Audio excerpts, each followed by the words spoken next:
Hey, Ron Janish here. We're going to be looking at money management techniques and the kind of different results they get in a specific situation. And we're going to look at gold here because this one's kind of interesting. Let me show you something. So here's your normal line, and here's your reaction line number one.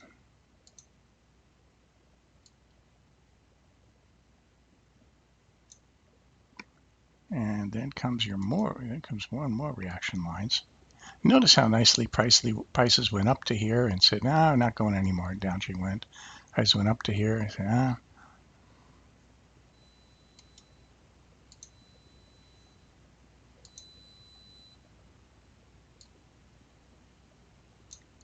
Once again, it's doing that, but this time it kind of closed above it. So after spending a good amount of time below it.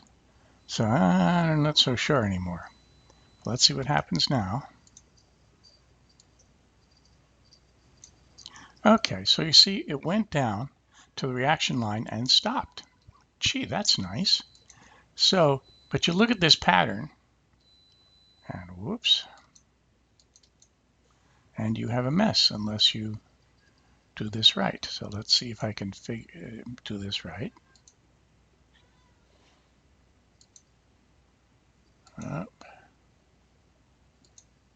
Here we go.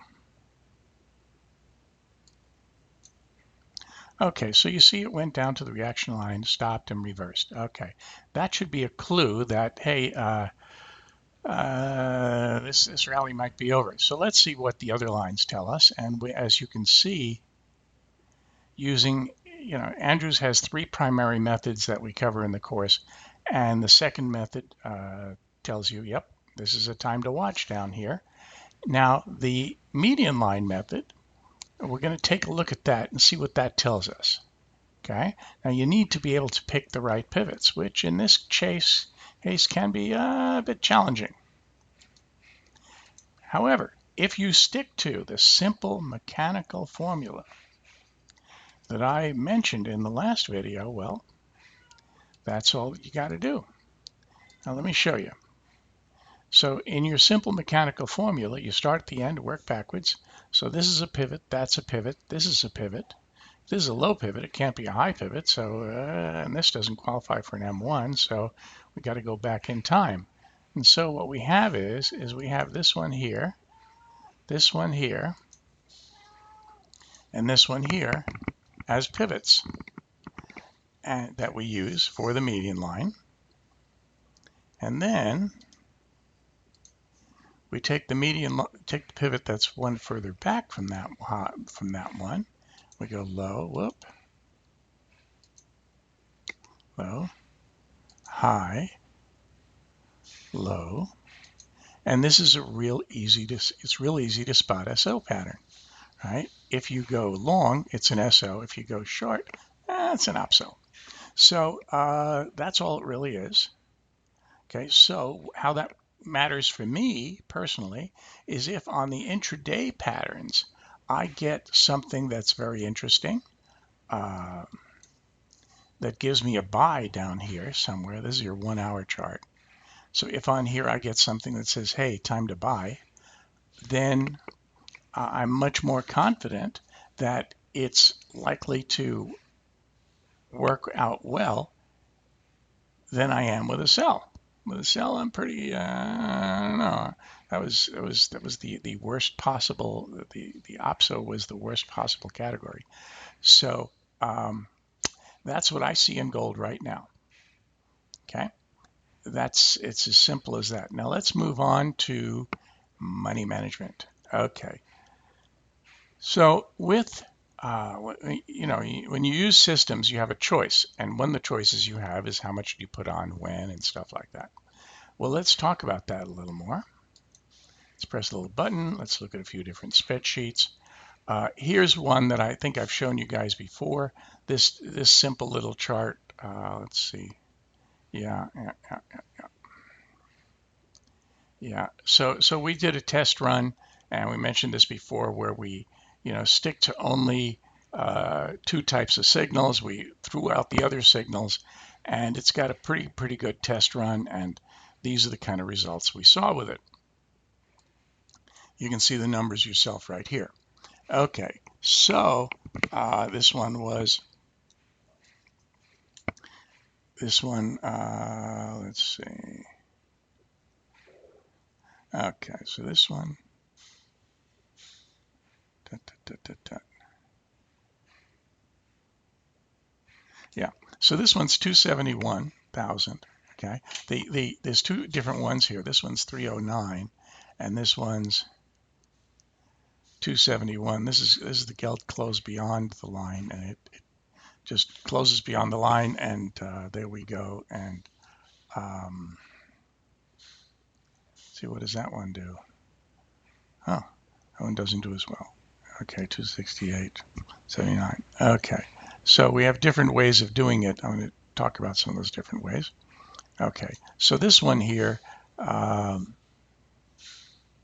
you can see the percentages of winning trades were pretty decent, and this one was 309, and this one was 79, and the fire exit, what I call a fire exit or a max drawdown, where you get the hell out, was $1,500 on a single contract, and we're looking at 37 different contracts, and going from there. And this is like a year and a half period. And if you you go under the hood and you look at the fine print, at which you got to do, and you look over here on the right hand side, and you'll see that there were times when you had a total down draw of somewhere. Let me see if I can find. Here's a nice one. Total down draw, not so nice, of $6,000 real quick. Okay, and then it went up by 3 or 4, and then went down by 245, and then went up a whole bunch. So here's a total down draw of 6,000 here. Once again, a $6,000 hit. Okay, so if you don't mind that, then that kind of works for you. But these are things you got to look at. This has an occasional $5,000 or $6,000 hit. If you don't take the $5,000 or $6,000 hit and you take greater risk, what you find is that there are times when you have a hit that's more than 6,000, like over here.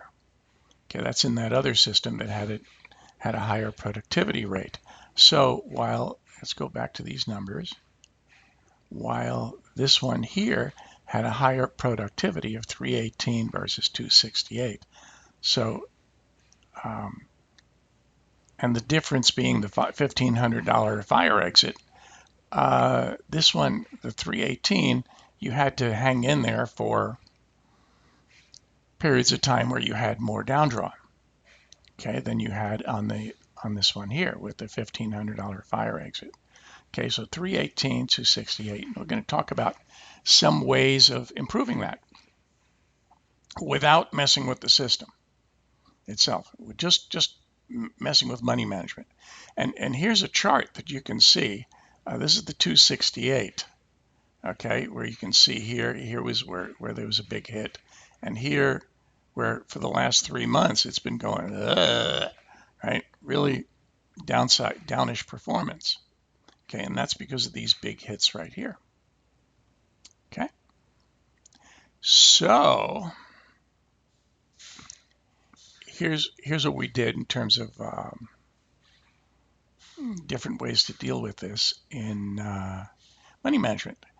Okay, so we did a model which looked at the same data, but we changed what kind of contracts you put on. So, for example, in the ES, rather than putting on one big contract, only put on. Let's see, is this the model that did it, or the next one? Here we go. We in the ES only put on 50%. Okay, and the Nasdaq it wasn't as generous, and that one only took 20%. Okay, and let's see, was there something else? And so your gold and silver, they probably did about 50%, right? And that's kind of interesting. So in other words, rather than using the full-size gold contract, you use 5 minis.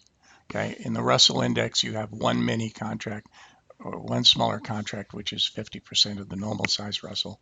And so we took that into account and came out with very nice. Well, if you, without the $1,500 collar, 198, and with the $1,500 collar, remember that fire exit, it was 180. But the difference is you had 85% winning trades. Wow, that's really cool. So by risking less on each trade, you make less money in the theoretical model, right? So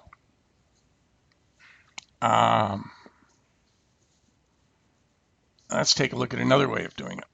Okay, so this one wound up with 180 and 85% versus the model we showed you before, which was up there at about 268 and 80%. Oh, this one's 85%. Okay, this one's only 80.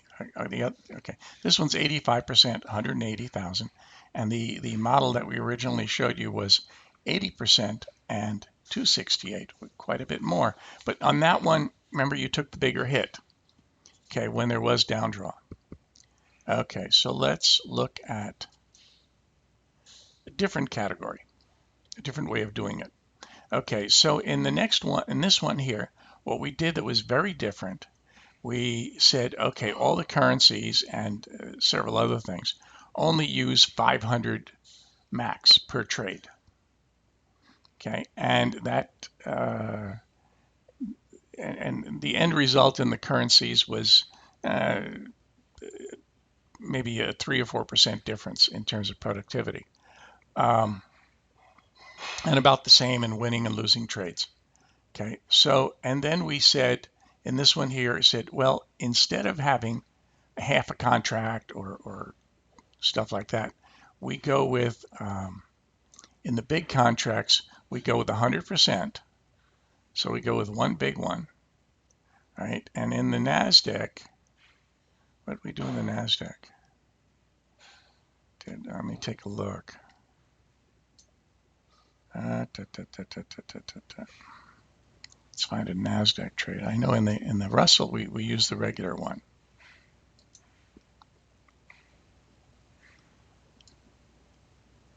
Oh, we use a regular one in the NASDAQ. Okay, so what happened is we use the regular size contracts in all of them, okay, rather than the mini contracts, so lowering the risk that way. And we said instead, rather than, since we're looking at 4 different futures contracts, or 5 actually, if you count the MME, 5 different futures contracts that are possible to be on at one time in the stock market, we're going to max that risk at 2. So in the metals, for example, there's only 2 maximum. And, you know, there's in the metals, there's 4 possible for us to trade. There's platinum, gold, silver, and copper. So we only have on 2 at a time maximum. The same thing with oil. So in crude oil, well, in the oil patch, petroleum patch, you have BZ, which is Brent crude. You have crude oil, you have heating oil, and you have gasoline. I don't really count the natural gas necessarily. That's kind of a different bird. But you only have on 2 at a time. Okay. So this kind of limits, this is a different way of limiting the risk. So let's see what happens. Well, the result is, and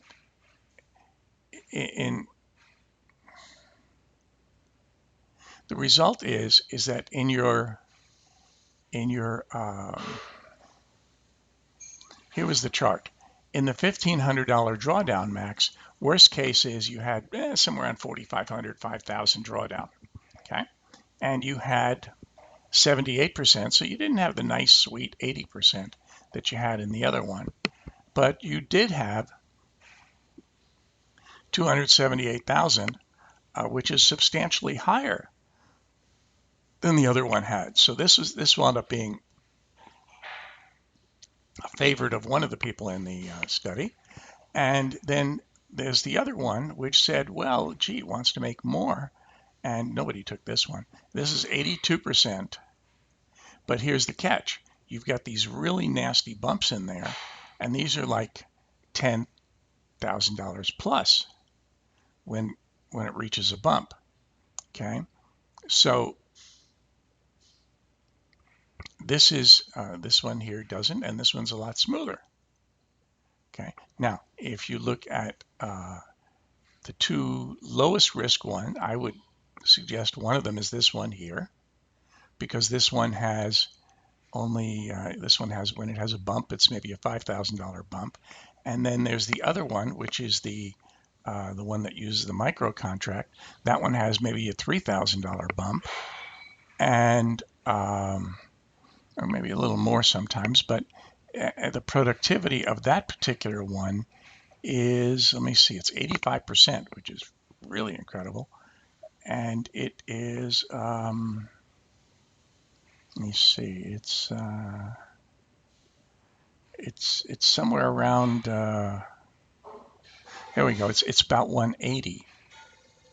Okay, so this one here versus the 180, there's a considerable difference, but you have considerably less risk each time in the